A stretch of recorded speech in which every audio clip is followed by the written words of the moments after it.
Naan judgemental attitude. مائنڈفلنس سیکھنے کے لیے یہ اگلا کی ایٹیٹیوڈ ہے، اور اس کا مطلب یہ ہے جیسا کہ جان کورٹ-زن نے مائنڈفلنس کی تعریف میں بھی کہا ہے کہ آدمی کا نان ججمنٹل رہنا بہت ضروری ہے.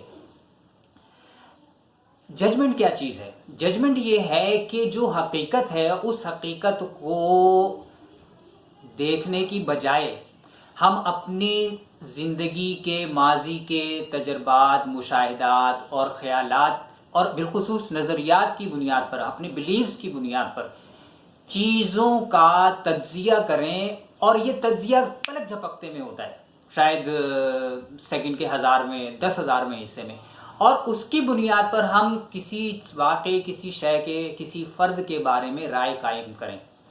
ایسے میں ہوتا کیا ہے؟ ہوتا یہ ہے کہ ہم حقیقت کو حقیقت کے روپ میں دیکھنے کی بجائے اپنی بلیفز کی بنیاد پر اس کو فلٹر کرتے ہیں، اور جب ہم اسے فلٹر کرتے ہیں تو ہم حقیقت تک پہنچنے کے قابل نہیں رہتے. اس لیے اپنے آپ کو نان ججمنٹل رکھنا بہت ضروری ہے مائنڈفلنس سیکھنے کے لیے اور مائنڈفل رہنے کے لیے.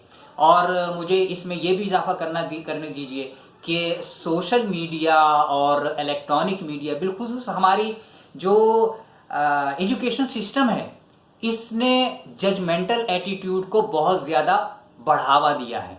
ہم اپنی محدود، بلکہ بہت ہی محدود علم، بہت ہی محدود معلومات، بہت ہی محدود تجربے کی بنیاد پر اپنے آپ کو ترم خاں سمجھنا شروع کر دیتے ہیں، اور ہمارے اندر یہ زعم پیدا ہونا شروع ہو جاتا ہے ہم بہت کچھ جانتے ہیں، اور اس کے نتیجے میں ہمارے اندر ججمنٹل ایٹیٹیوڈ پیدا ہوتا ہے. یہ ججمنٹل ایٹیٹیوڈ ہمیں حقیقت کو حقیقت کے روپ میں دیکھنے سے روکتا ہے.